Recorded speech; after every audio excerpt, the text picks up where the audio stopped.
Good morning, everybody, to Pixel Chatter. How you doing? Let me bring this up over here. Looks like everything's working. Hunky Dory, how you going? Good to see you guys. How are we? Hey, Tim, g'day. Izzy, Aussie Paul, how are you guys? You doing well? Hopefully everything is working well here. Just hoping it is. I'm just going to bring it up on my screen so I can monitor the chat box as well as we go through today's Pixel Chatter. Here we go. We are live. Let me get rid of the audio so I don't hear myself. Okay. Perfect.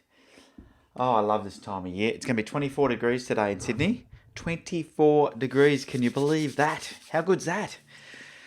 Weather is warming up, which is perfect. Absolutely perfect. It's what I love. I love this time of year. How's everybody doing? G'day, Sam. G'day, Rick. What's going on over there, Rick? You'll be getting ready. What, the wildflowers will start coming out soon in WA? What's happening over there? All right, looks like everything is working well today. Stream is good. Good stuff. All right. So we're going to do the normal stuff today, of course. We're going to have a look at some amazing pictures from the challenge entries. We've got a couple of image critiques to do as well, which is fantastic. A couple of really nice ones that we're going to take a look at.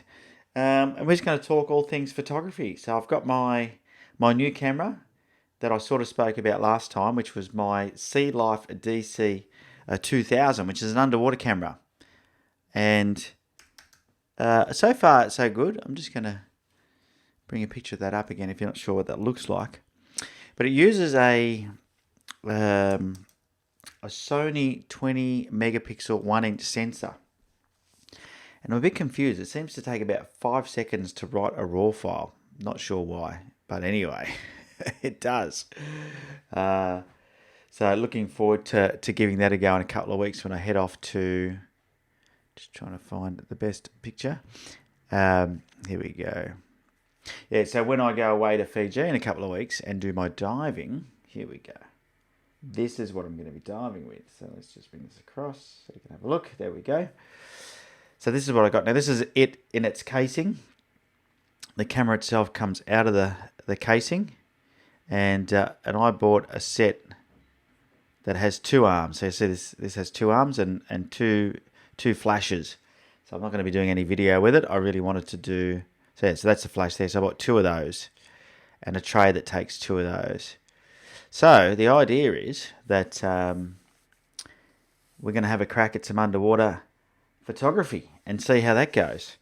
So I've been on the underwater photography forums, just sort of learning a little bit about it. But I have tried a few times, and I do have a little Panasonic Lumix that I was diving with in a small underwater housing, but I wasn't happy with the results I was getting from that. So this is my next jump up before I put a DSLR underwater or a mirrorless, because that's the next thing that everyone sort of does is they'll dive with something like their Fuji X-T1s or X-T2s, X-T3s, or even a DSLR like a Nikon DSLR. So, but traveling, you've got to make sure you've got a kit that's not too heavy. All right, let's have a look and see who's jumping into the chat. We've got quite a few people here now jumping in. G'day, Phoenix. Anthony, good morning. I think Sam, I already said hello to you, Sam. G'day. Michael Power. Perfect. How's everybody been doing? What's been happening in your world? What's the photography news? What's been going on? All right. And drinking out of the Pixel Chatter cup. Here we go. Look. Beautiful bit of Pixel Chatter coffee. Really nice. All right. So let's jump straight into it and have a look at the challenge winners for this week. Last Pixel Chatter, we announced Greg West as the winner for the black and white, and then we picked he picked abstract. Can't even get that out. He picked abstract as the next challenge topic. Now, if you're wondering what this is all about, that we have VIP challenges. VIP stands for Very Important Photographer.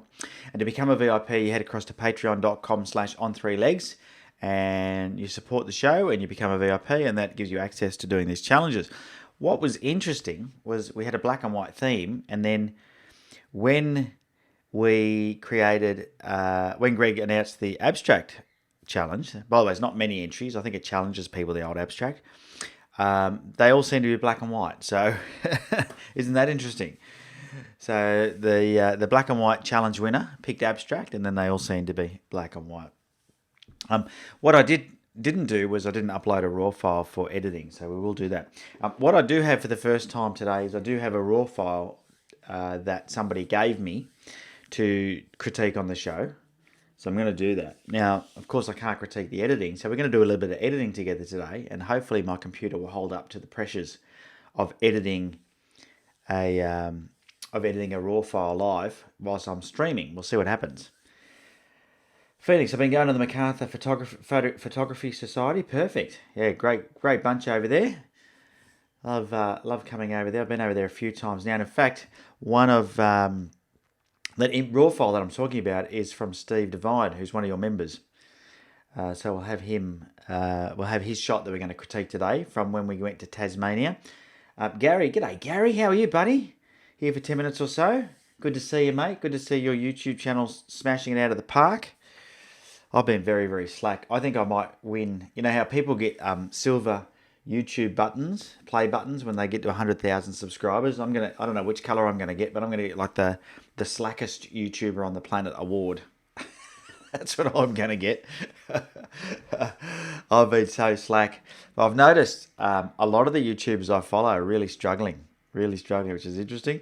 But I'm about to launch some new content, so you guys can look out for that. We've got the FJ build coming up. We've got the underwater camera stuff. I've got a few old videos that I've edited up ready to launch, and got some new exciting things going to happen now that we're heading into spring. So going to make a real effort on the lead up to Christmas to really get back into the regular vlogs. So hopefully it won't be too disjointed for you, because it's been a while. It has been a while since we did anything, but we're going to punch a few more things out there.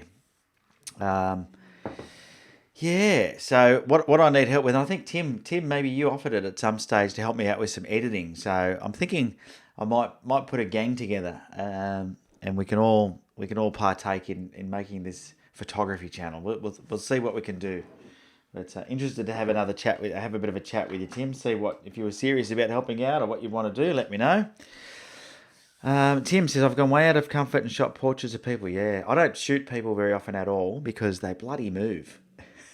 That's why I like mountains and stuff. Portraits, too hard. Anyway, enjoying my cuppa. So, not many entries into the abstract comp, but let's just pop them across and we'll have a look. All right, here we go.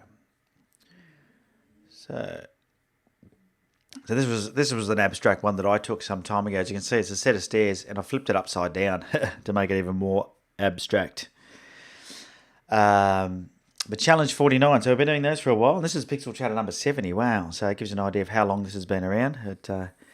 Let's jump straight into having a look through the entries, and then I'll announce the winner. So this is Tim Trim. I love this one, and I'm guessing it's bubbles in glass or resin or something. I was really a bit. There's no explanation. Maybe Tim can tell us what it is. I thought it was cool. Very cool, but not sure what it was. Loved it. Steve Algie, some trees, abstracts against the sky. Nice one.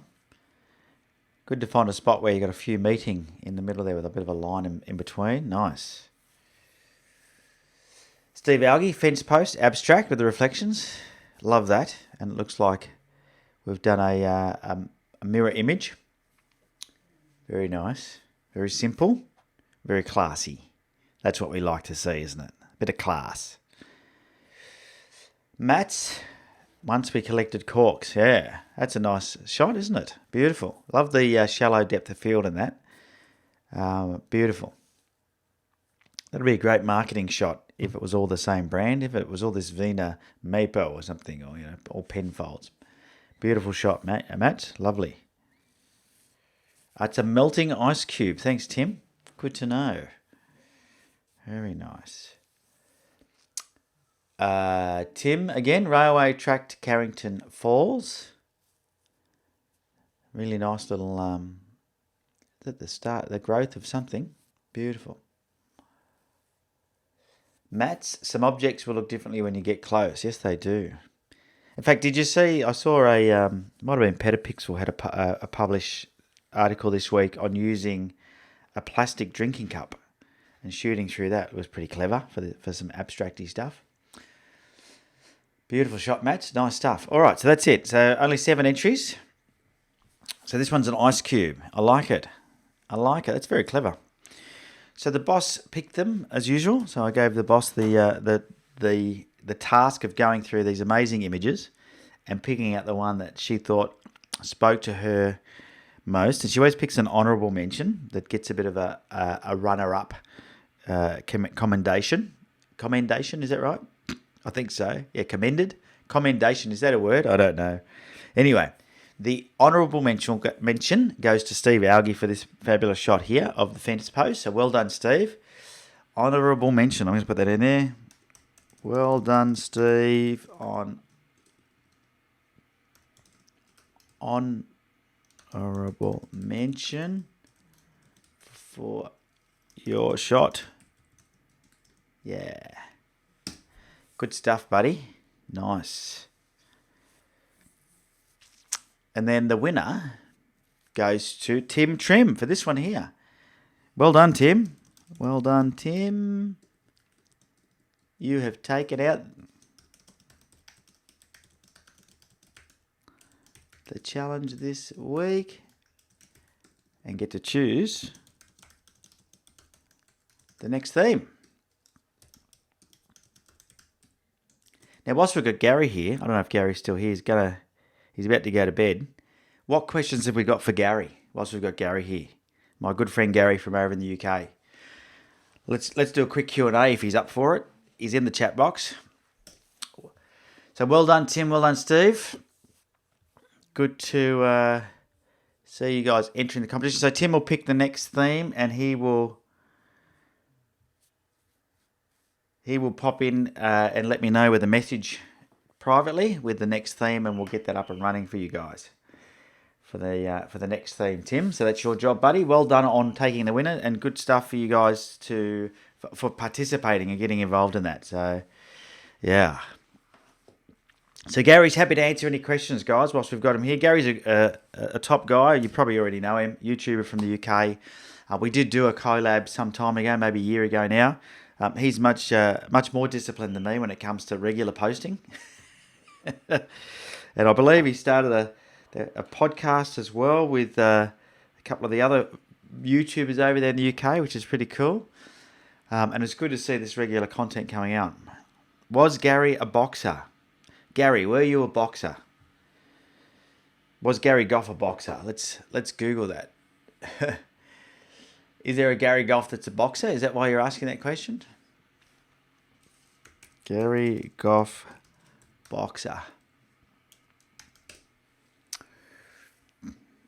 No, his YouTube channel comes straight up though. Huddersfield. Good old Gary from Huddersfield. Certainly doesn't look like he was a boxer. Yeah, it was very, very cool. Good job.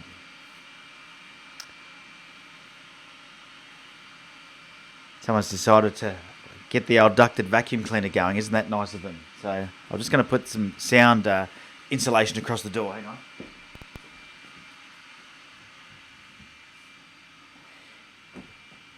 There we go. That dropped it by about 2 decibels.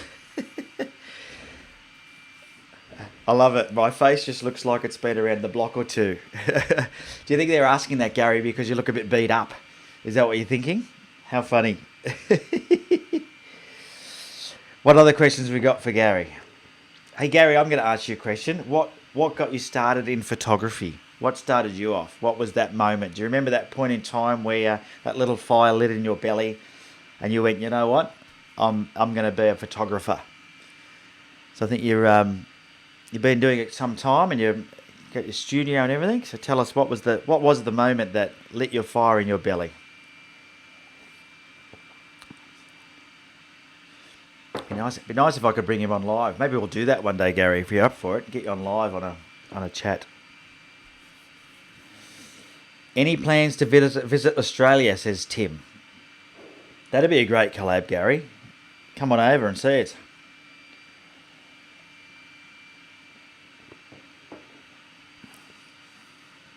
Yeah, I think there's a bit of a delay in me asking questions and the answers coming through. Anyway, we'll keep that going. So, waiting for the answers to come through. Here he goes. I joined the RAF when I was 18, as simple as that. Okay. And what, as a photographer? Joined as a photographer? Let me see. I'm going to read up on Gary here. I've got his 1979. Okay, you don't look that old, Gary. Crikey. So let's bring his website up here. This is Gary's website. Look, there's a nice aeroplane. Pro photography with a smile. There we go. Have you got your story on here? Here we go. About. No, don't want to join your email list. Let's go to about. You just fancied it, yeah. Are you going to come to Australia? That's the question.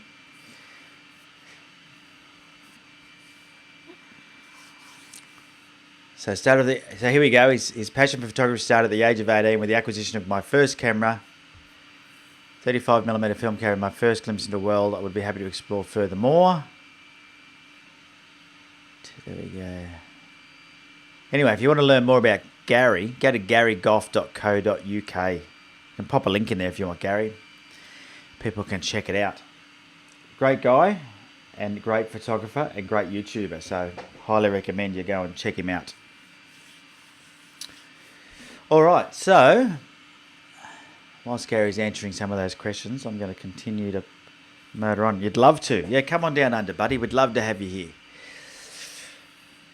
We are going to jump into Lightroom. Hopefully, is that vacuum cleaner? Can you guys hear that, or is it you can't hear it in the background?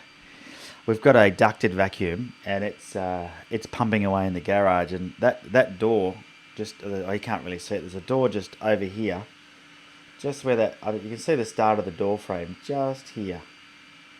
Leads out to my garage, and someone's decided to vacuum.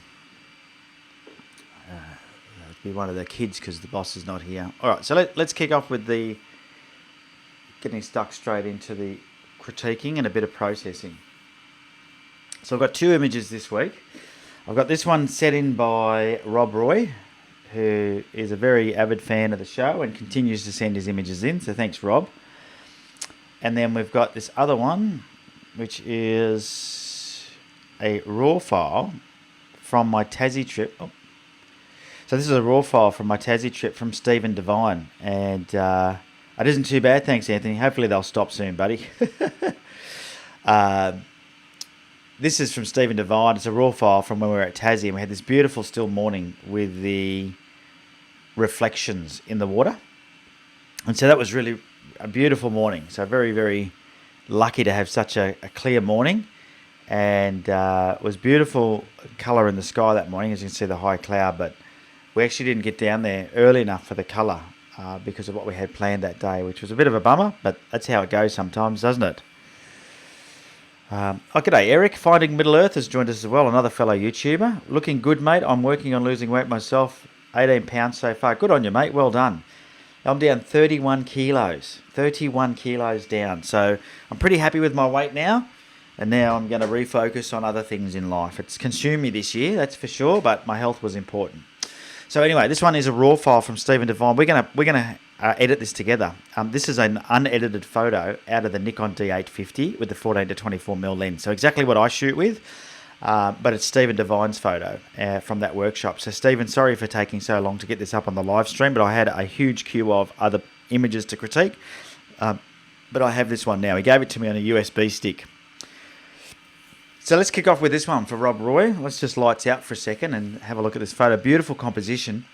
We'll look at the technical details first. Now, if you do want to get a photo onto the Pixel Chatter show, the way to do that, just lights out of that. The way to do that is you'll see it down below in the description, right down there. There's an email address, and you can send me an email with a JPEG photo is preferred, and that JPEG photo should be 3,000 pixels, at least 3,000 pixels on the longest edge. That's an ideal sort of size, and if you're going to send me anything bigger than that, just use Dropbox, right? I don't need RAW files, so you don't need to send a RAW file. What I do need is the EXIF information and any shooting information. So if it's on a tripod, you use some filters or anything like that. Give me whatever information you can. Also the conditions as well. So, if it was tricky to get down there or it was windy or anything like that, feel free to share that with me as well, because it always helps me as I go through and critique the images. So links down in the description down below, and anyone can send images in. You don't need to be a VIP to send images in. So if you enjoy the show and you want to get your image critique on here, I'd really appreciate you sending them in, because that's what this show's all about. Without your images, we don't have a show. So let's get Rob's image back up there. Thank you, Rob Roy. And as Gary's got more questions coming through, I know Gary wanted to go to bed, but feel free to answer those as we go through and do this critiquing, Gary. All right. So we've got this one here from Rob Roy. He said, "Hey mate, been able to get out and shoot some more. This image was taken early afternoon on an overcast day." Now, I think that's one of the best times to go out shooting. I call it nature's filter. So if you see an overcast day, anything inside a rainforest or waterfalls is where you need to get to, because that's when you're going to find the best light, I think. So a beautiful overcast day. And I think that's why I love Tassie so much, because Tassie gives you the opportunity quite often to get out and shoot on overcast days, because it has a lot of them. Anyway, so good time to get out. It's called Mountain Falls Bridge, and the water was that green, and here are the details. So Nikon D850, 24 to 70mm lens, so the f2.8 at f13, shot at 13 seconds. He said, although the EXIF says a quarter of a second, does it? It does. It's because I blended the background with the quarter shot. Great to see. So this is some tips that I've been giving for a while, is take 2 photos so you get all your foliage sharp and you get the nice smooth water, right? So if you do a long exposure of water, there we go, vacuum gone. If you do a long exposure of water, then sometimes what happens is the foliage, if there's a bit of a breeze around, can get blurry. And the way to overcome that is you do a faster shutter speed of the background and you blend the two together in Photoshop. And it's pretty simple to do. If you just go and watch a tutorial too, very easy to do. So nice thing to do. So good job on that. And ISO 64 on a tripod, of course. Filter, Nissi circular polarizing, and 6-stop with his wireless remote shutter. So this is Rob Roy. So I'm going to say, from a technical point of view, Rob, that is pretty much spot on, mate. And thanks for sharing why it says a quarter. And I think it's good. It is really good to see you guys starting to experiment with blending shots, getting these things happening. Yeah. So let's have a look and see from a composition and then post-processing what we could have changed. Because a couple of things that I'm going to point out to me that could do with a bit of fixing, and I'll jump into them shortly. Let's just see what's going on. The chat box is going off. So I'm just going to quickly jump in there and have a look. Oh, Nuns, how you going? From Alice Springs. Yeah, Nuns went off to Ayers Rock. Can't wait to see your photos, buddy. Tim asked, how do you balance demands of vlogging against photography? And Gary said, it's difficult, just work every day of the week. It's the only way. Yeah, it is difficult. That's the other thing. I launched my franchise last August, and I think I underestimated how much extra work that was going to take. But anyway, because I wish photography was my full-time gig, but it's not. Rick likes doing macro on overcast days. Yeah, it's good. The colours do pop more, don't they? Yeah. Is there any other VIPs in Gary's Facebook group? Joined a few weeks ago and I've really enjoyed it. Good stuff.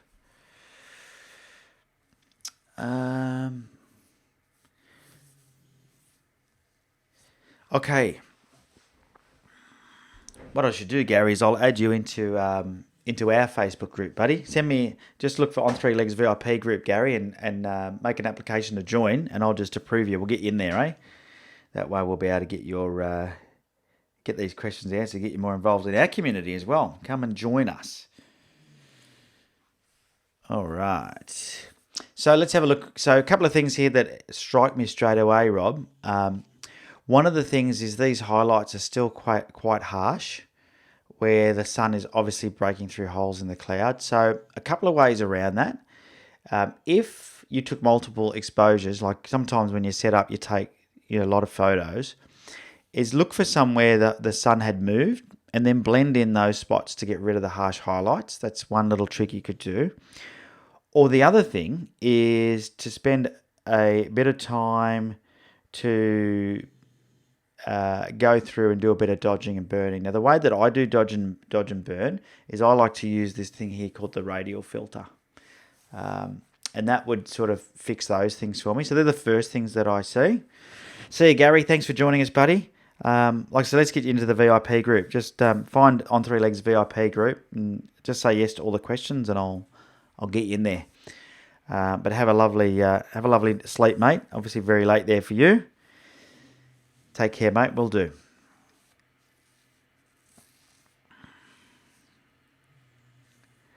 So I would dodge and burn those.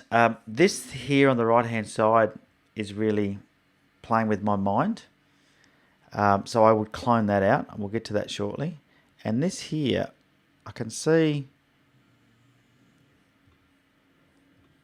this here looks like something square, but it's not. It's just where the water's obviously blurred and the motion of the water's created a square. So I'd probably leave that. That's fine then. So just this edge here, I would do something with this because it's just a bit distracting. My only other feedback was from a composition point of view, that bridge needs to be down a bit lower. So let's fix that without cloning that out. And let's go pano. Somewhere about there. What do we reckon? Let's fit that in, please. Lightroom, there we go. So maybe something like that would make it a bit better. I just feel this bridge is a bit high in the composition. So you just need to think about when you're taking these shots. And I can see, I mean, it's very bright up there, so you probably didn't have a lot of choice. But yeah, I just feel like it's a bit high in the composition. And that would be, so a lot of things are really good. But if you have a look, and this is a good thing to do, your camera has the ability to put this rule of thirds grid on the screen. And I know rules were made to be broken, but I'd really, really strongly suggest that if you are going to, you really want to improve your composition, follow some of the rules until, you've really nailed them, and then you can break them a fair bit because you sort of learn what you can and can't get away with. The problem here, if you have a look at these intersections, there's just every one of these crosshairs is just on nothing. And that, I guess this is on the water, so that is a highlight. But it just, to me, the image is this water leading my eye up towards the bridge. So I would have been tempted to go wider even, maybe go wider. I mean, you shot this at, I think, 42 millimeters, maybe 24 millimeters would have been better, go even wider.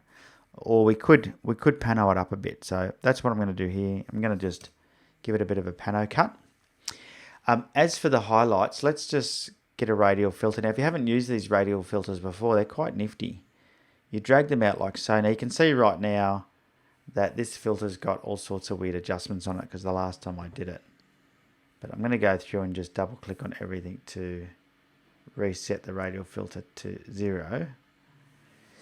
But if you want to see, like, let's just drop the exposure just so you can see. Always when you first start a filter, it's affecting inside it. If you hit the invert, it can be the other way around, right? So what we want to do, but before you invert, it's doing the outside. So you can see I've dropped the exposure down. It's affecting outside of the filter. If I do invert, it affects the inside. So that's what I want. And what I want to do is I want to drop the exposure a little bit, but I'm also going to drop the highlights a bit. And this is the power of things like Lightroom now, is I can actually not just drop the exposure, but I can drop the highlights. I could probably drop the whites a bit as well, just to reduce the highlights. And then you can sort of adjust the size of your filter. So you can see you can sort of move it around, and you can see you can change the feather. So you can have it so it's got more of a feather or less of a feather. So you can see that that's more like a sharp line. I tend to have it around about 30. But you can also do range masking with these, like you can with the. It's the same as when you have the gradient filters. So I could say I just want to affect these highlights, which in this case I'm going to, because there's a lot of leaves that are bright and the edges are quite sharp between that and the shadows, right? So you go luminance, tick show luminance mask, and it will show you what it's doing. And then you can bring the range up. So it allows you to then change the amount of your selection to just the main highlights. So you can see there, if I now turn that off, as I make these adjustments, it's going to affect, you can see where it's just affecting certain leaves. So it allows you to really make really fine changes to just those things that are really bright. So I find that works well. Now you've just got to remember what you did, because if you do what I do, and that is right click, duplicate, and then drag it across to other areas, if it's not going to work in that area, you need to be careful. But typically once you do it for one area, it's going to work no matter where you put it. So if I duplicate that one, and I'm going to put it over these highlights. Now I'm going to need to make it smaller. And you sort of just, it's hard to tell, but it's just making really nice, and even that doubled up seemed to work well. So don't be afraid sometimes to double it up. So I'm just going to move it around a bit, duplicate that, put that one in there. And you sort of get a feel for, oh, I deleted that by accident, so it's duplicated again. Now once you've set it, when you duplicate it, it duplicates the exact same filter. So the adjustments that I made, I'm happy with. I'm just duplicating. Now what I'm doing here, essentially, is just dodging and burning all the bright bits of the image. And if I show you, let's just get out of that for a second and we go to lights out. And if I do a before and after, can you see the difference that makes? So those really bright areas now have just come under control. And I could keep going. So that's before and that's after. So before and after. And so the idea is that if you just spend a little bit of time sometimes, I'm going to duplicate it again, you just spend a bit of time doing this type of thing, you can really make a big difference, So, and I think this is what they used to do in the darkroom, isn't it? This is sort of the thing that Ansel Adam, did, wasn't it? Lots of this type of thing. And it just makes a big difference. Now, of course, the other thing you can do if you wanted to is you can grab a brush. And with the brush, you can also go through and do similar type of things. So let me just bring all this back. If you want to just do more finer detail, same thing, size, feather and flow you can adjust, and the density, and you can sort of just go over different areas. Now I've got that a little bit darker than what I need. I'm just going to go through and just adjust the exposure in a few areas, just on the spots that it didn't work so well on. And then what I can do is I can bring the exposure back up. So the reason I go dark is it just sort of helps me see where I'm brushing and what changes I'm making, and then I make my adjustments afterwards. So I can also pull the highlights back a bit more. You've got to be careful with highlights because you can really damage your file if you pull them back too far. So let's have a look now that I've done those few changes. Yeah, much better. So see those real harsh brightnesses have now gone. So I can probably lift the shadows now as well overall on the image. So I'm just in my basic settings now. I'm going to bring the shadows up a bit. And then I'm going to increase the contrast a bit. And let's now adjust the whites and the blacks. No, not happy with that. Made it too bright. I might drop the overall exposure on the image. And just push those shadows up a bit more. And I'm just going to drag, this vibrance needs to come back a little bit, I think. There we go. Now what I'm going to do is I'm going to really, because you see this water draws your eye in up to that bridge, I'm going to really make that stand out. And the way that I do that Peter Ponzel. Wish Adobe would add the option to change the default option of the radial filter to invert. Yeah, it's weird, isn't it?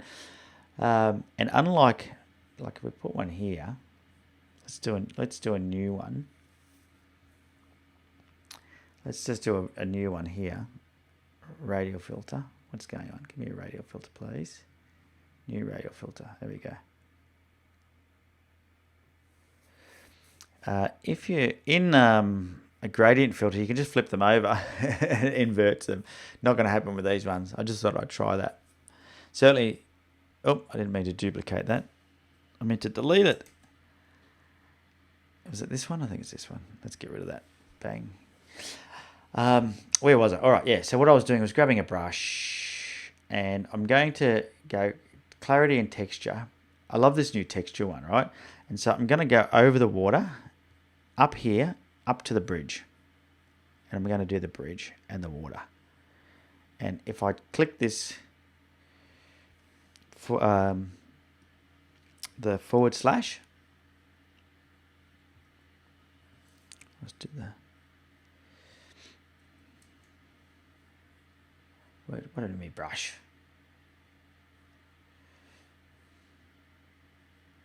Sorry, the backslash, do the before and after. I can just sort of see what I'm doing because I don't want to get rid of too much of that. But you can see now how much more detail is coming out of there. So I'm just doing the backslash, not the forward slash, to do the before and after. What did we think of that? Let's have a look and see. Let's give it a bit more in the water here. And I'm going to give it a... dehaze seems to work really nice on water too, to give it clarity and darkness. Like it just really takes that... it gives it a nice look.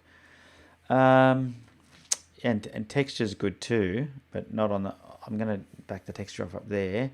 And let's do another brush, but a bit more up here on the bridge. And give it a bit more texture. Really bring out all that interesting looking sort of look. Overall, I'm pretty happy with that. Now that's just in my basics with brushes and a few other bits and pieces. Double click the word effect. The word effect, and it will reset everything. Where's the word effect? What are you talking about? Let me have a look. That's a good tip, because I go through and just do this with all of them. Oh, that's when I'm in something like a brush. Oh, this one here. That's a good tip. That's a good tip. Perfect. Thanks, Anthony. See, even I'm learning something. I didn't know that. I knew you could double click any of these.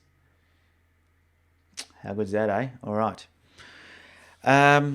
So this, see how I've cropped it and I've left this little bit of rock down here? I'm going to get rid of that with a little bit more cropping. They're the little things that just... that makes a difference.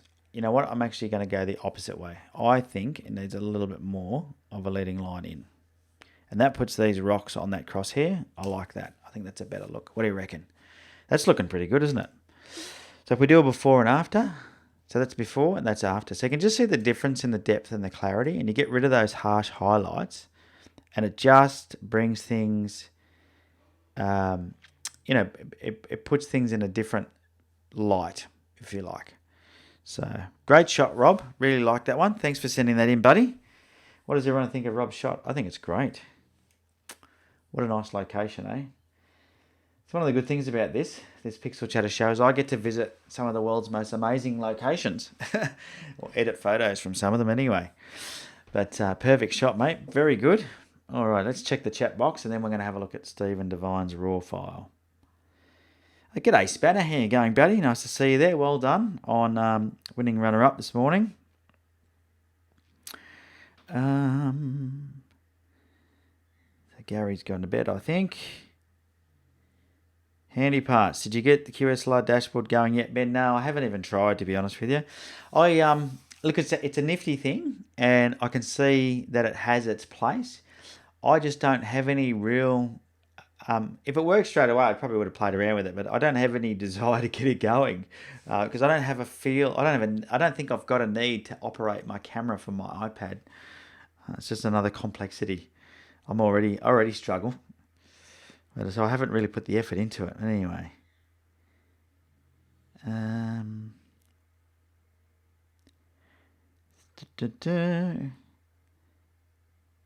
Gary went, but then came back. If money was no object, what would your main passion be?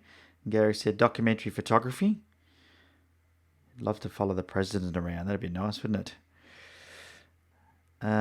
Spencer says it's a great group. So that's Gary's group. So Gary's got a group you can go and join.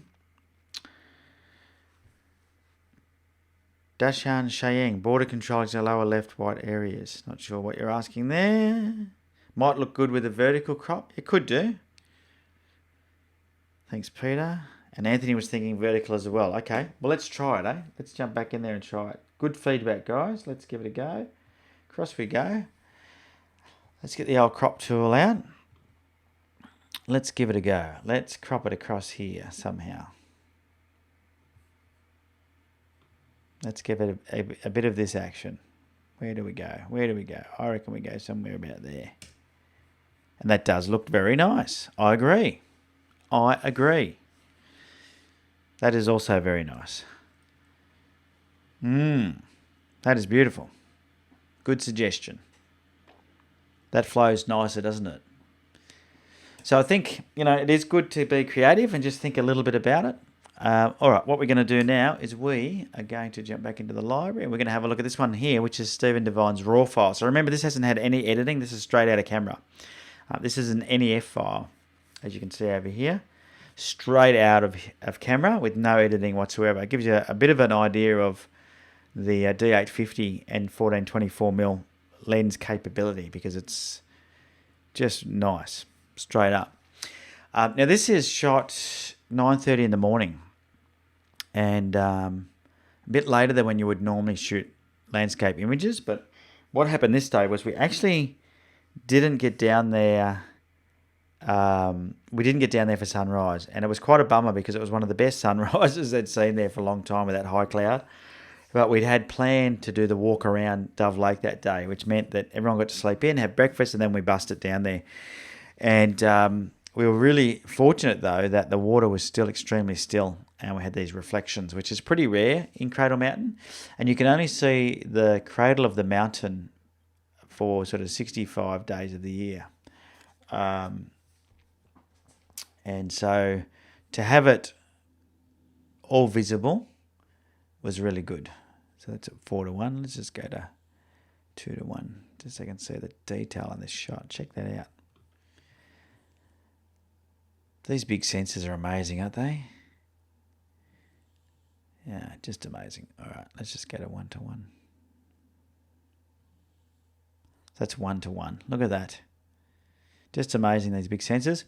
All right, so we'll go back to fit so we can see the whole image. Now, for me, I'm a real big fan of putting foreground in your image. Very big fan. Just when you've got a few things going on. Now, I've done this. Any filters used? I don't know whether he had filters or not. He did have a Nissi filter kit on his 14-24, so he may have had filters on. He just gave me his USB stick with all these on there. But I think if anything, maybe a CPL, but that would be it. But even that, I don't think so. I'm not sure.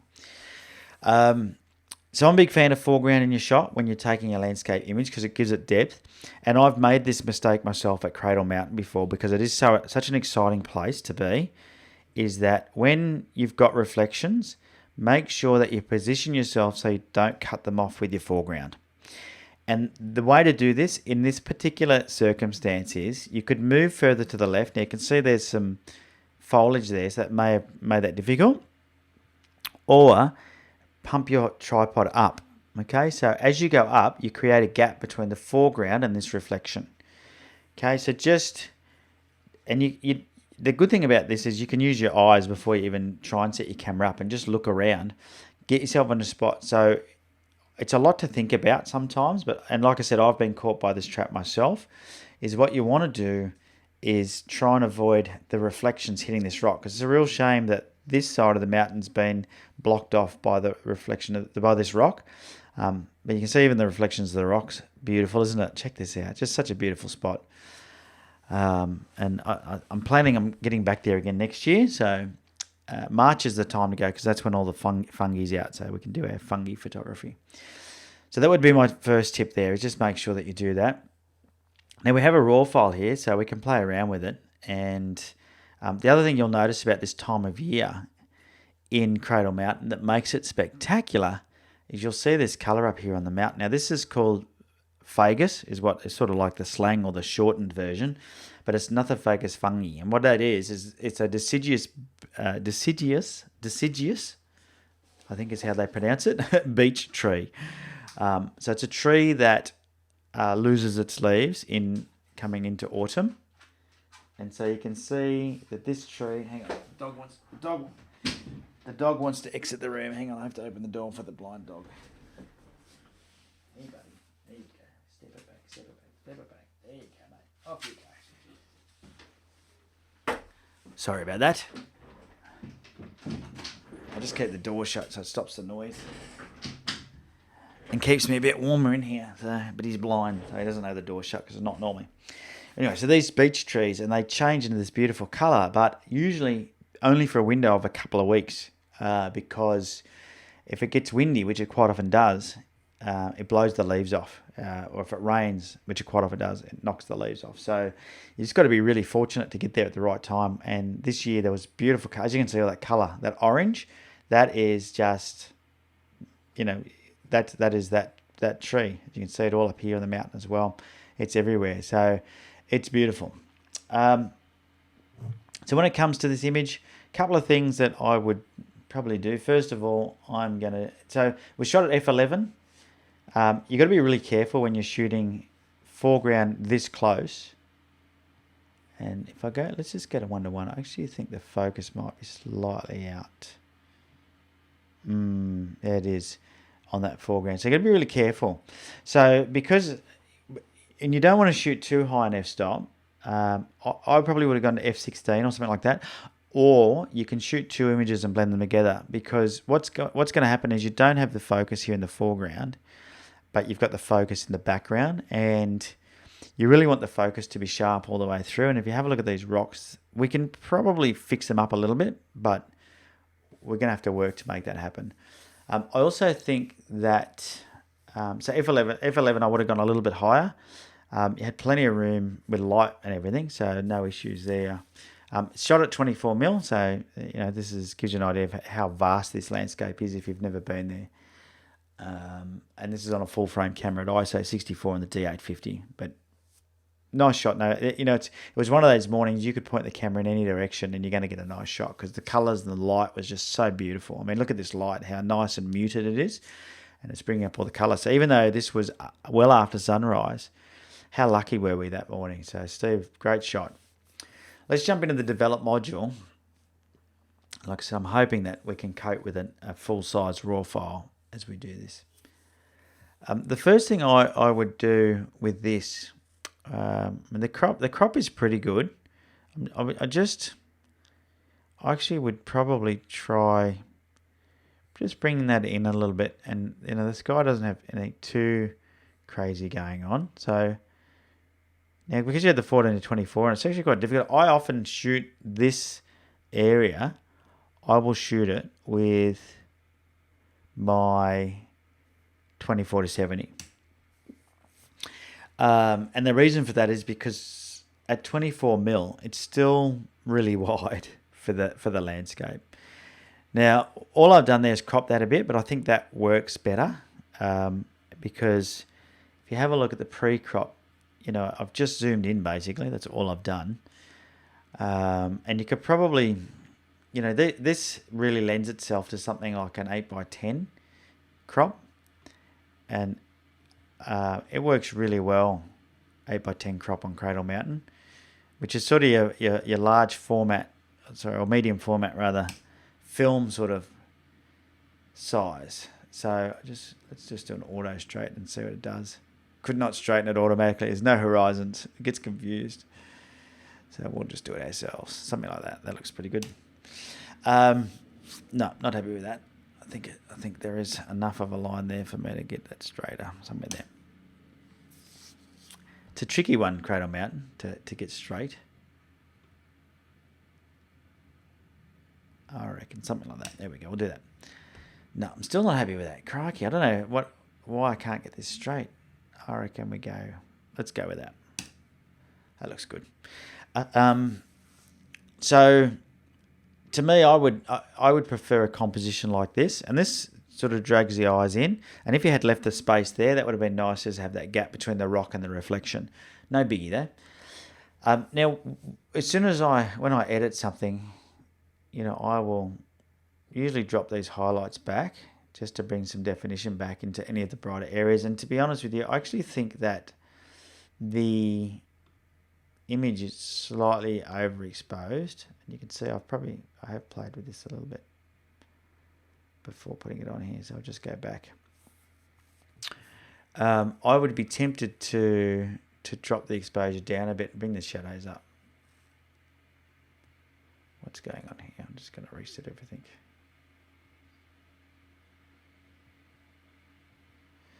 So I'd be tempted to bring the shadows up. Wow, putting everything back to zero is weird, isn't it? Adobe Color. Adobe Landscape. What do we got? Adobe. What will we start with?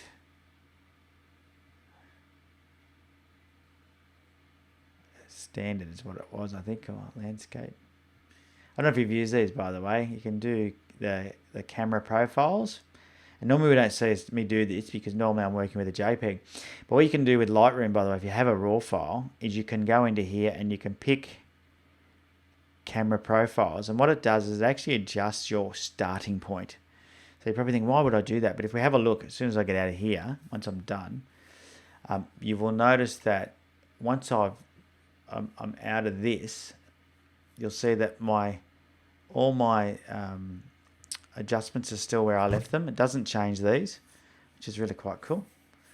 So let's just get this sort of adjusted basically to where it's got a nice look.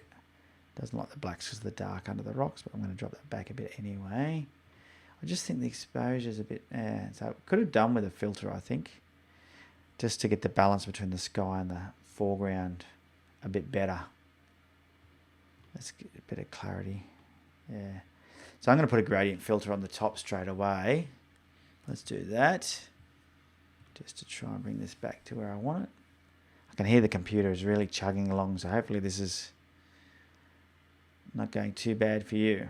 Let's do a bit of range masking. I'm just going to do luminance so I don't put my filter onto the mountain. There we go. That's pretty good. Pretty happy with that. And what that allows me to do is just only affect the real highlights with my filter there. Pull those highlights back. It brings the detail back into the sky. There we go. That's better. Now I might better adjust the exposure over. I don't know. It is lagging a little bit, so hopefully you're seeing my edits as I do these. You guys still there? Hopefully you are. The computer's chugging away. Let me just double check everything's still working. I need to get out of this screen so I can check it. Let me have a look. Yeah, it seems like everything's still working. Yes? No? Yeah, cool. I think it is. It's good news. All right, so we'll go back into there.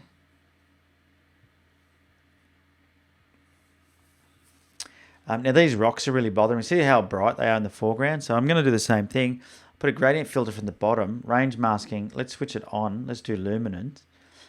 If we show the range mask, and as I drag that up, you can sort of get a feel for what it's going to do. So all those highlights, those nasty highlights, we can adjust those. So I really like using these luminance masks, and I quite often see people that make changes, and you can see that the changes they've made, they haven't taken the time to mask their changes, and it's very obvious. As we can see, that makes a big difference, right? So all right, I'm going to do another mask on the top, like another gradient mask. Do a luminance again, luminance mask on the top, and what I want to do is I'm just going to grab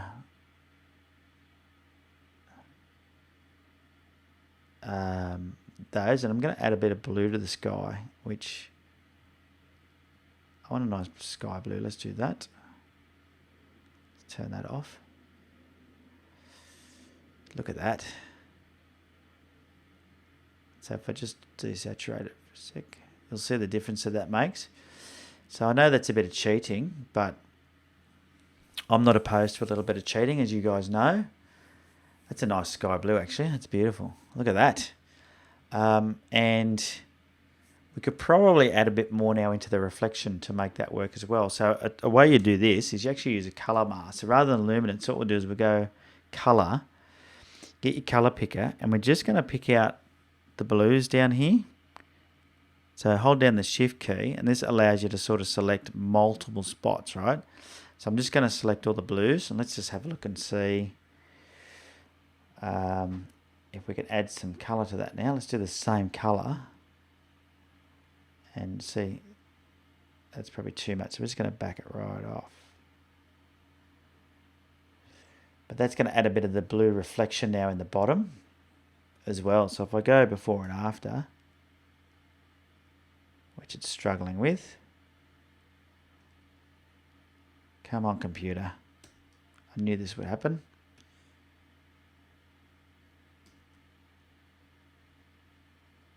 It's not liking that at all. There we go. So there's before and there's after.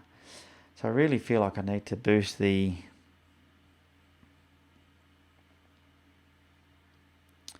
bottom here now and just get something going on down here. It's probably too blue down the bottom. So let's just get that one here that had the blue in it. Not that one. It's this one here. Grab this and let's just desaturate it. You can sort of see how much of an effect that's having. So let's really, I think I need to fix the mask up a bit.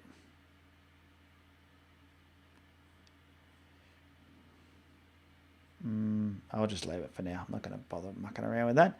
Let's just desaturate it a bit more, but I do like the blue tinge in the water so it matches the reflection on the top. All right, now Dashan, border control, visual inspecting the perimeter of the image, control for and removing distractions for the viewer. Example, see the bottom left corner, remove the bush. It's not cheating. No, it isn't. You could fix the shadow on the water touching the rocks in PS. A lot of work, yeah. Be a lot of work. Tim Trim, Steve Parrish tip. Each image, short, portrait, landscape, tight, loose, 4 options to work with. Better than cropping after. Agreed. Tim, agreed. I always flip mine between the two. I'm going to lift the white balance up a little bit now because this was a beautiful autumn day. And my computer is struggling. Come on, how are we going? It's the changes are taking a while to show up. Yeah, I would remove that in Photoshop, this distracting bush, but I get your point. I'm not going to do it today because my computer is struggling. A bit more contrast. Let's get a clarity brush now and just, or we can call it the clarity and texture, the C and T. It's like a G and T, but for photographers, the C and T. And I'm just going to brush over these 2 rocks to make them stand out a bit more, and over the mountain. And hopefully my computer will make that happen. It's struggling. The workload. Working on a raw file live. Doesn't like it at all. Alright, let's try and do a heel on this bush and see what happens. I'm not sure that it's going to cope because it is cranking. It is really struggling.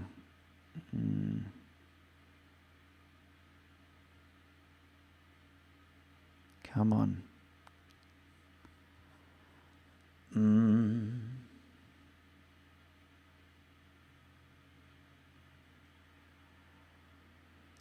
No, it's not happy at all.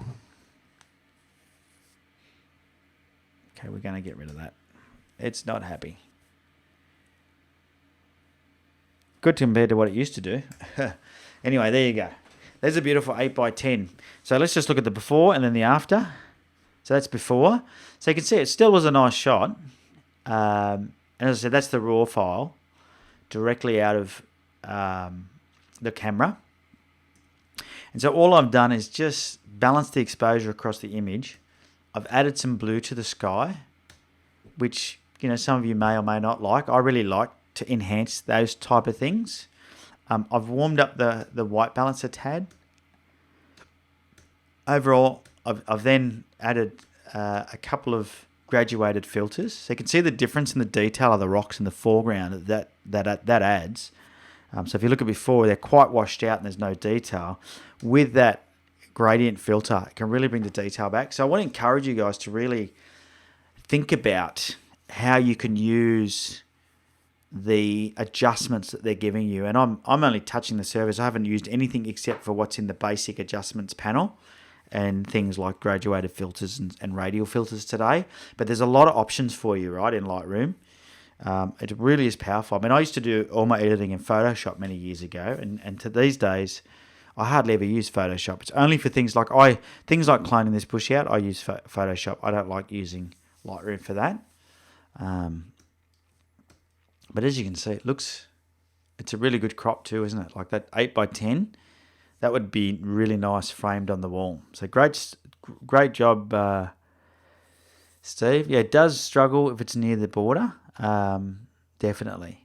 I just find it struggles for anything but spots. I just don't use it for anything besides dust spots. I use Photoshop. I will confess to that. I go into Photoshop and I use the clone tool most of the time, not the heal tool.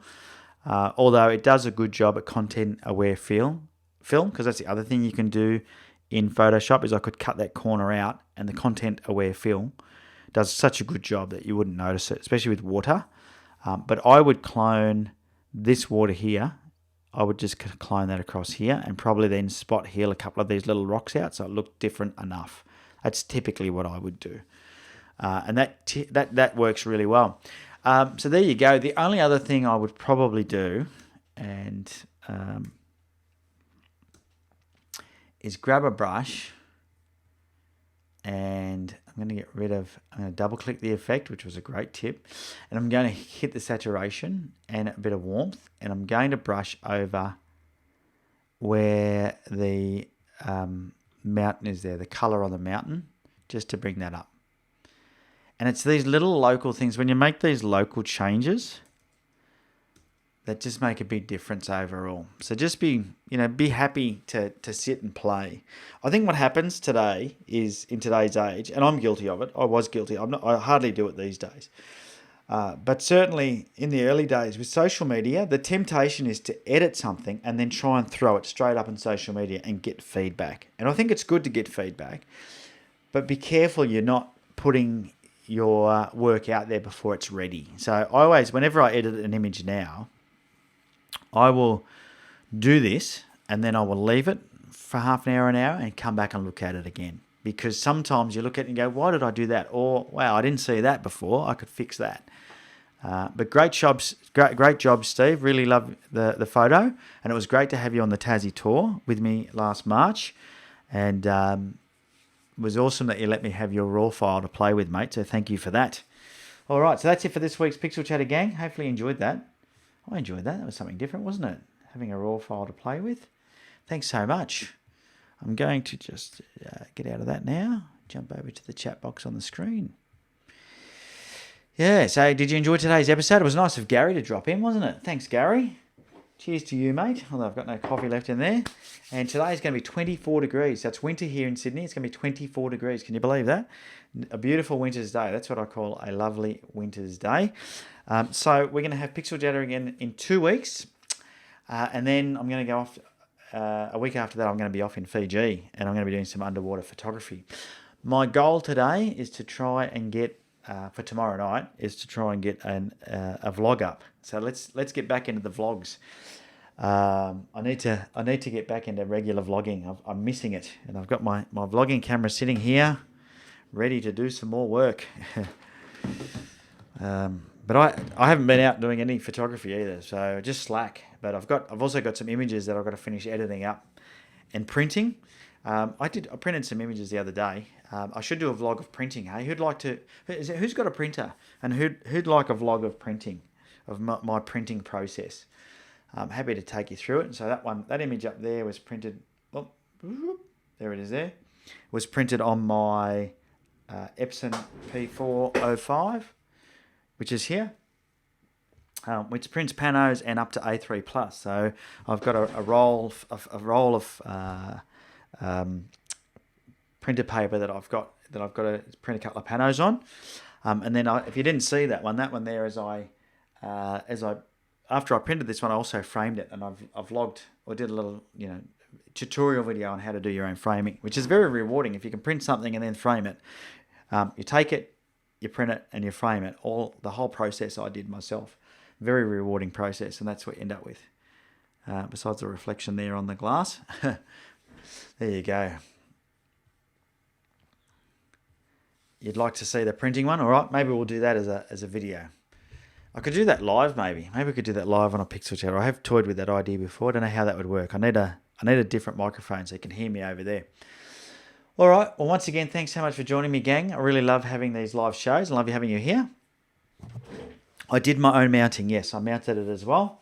And there is a video on my YouTube channel. So if you haven't seen that, go and check it out.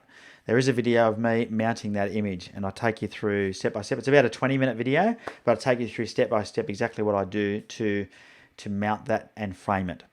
And I did it all myself, and it's relatively cheap to do. To buy all the tools you need is somewhere around about the $600 or $700 mark. And then for each frame, it's very cheap. It might be $40 to do a frame like that. And if you were to get that framed professionally with the material that I've used, you'd probably pay, I don't know, $150 or $200. So once you've framed enough of your own, and I've framed heaps of my own, it pays for itself, and it actually doesn't take very long. All right, thanks again, guys, for joining me. And really appreciate you joining me live. Get out there and take some photos. I've got to tell myself that, haven't I? Get out there and take some photos. But what I think I might do on my next Pixel Chatter, I am going to show you all my underwater photography gear, because I've got it all sort of set up. I've been testing it. So if you're keen to learn more about underwater photography and what gear I might be using, next Pixel Chatter, I'm going to get that out live and show you the different components, because it's a bit different to above the water photography, and I've been learning a fair bit about it, and I have a feeling that having the right equipment is going to make a big difference, because in the past I've just taken a GoPro down there, or like I said, my little underwater Lumix, which did okay, but I really want to take it to that next level, so I'm hoping that this will give me that tease. All right, guys, thanks again. Get out there, take some photos, go and enjoy this beautiful weather, eh? Take care. Bye.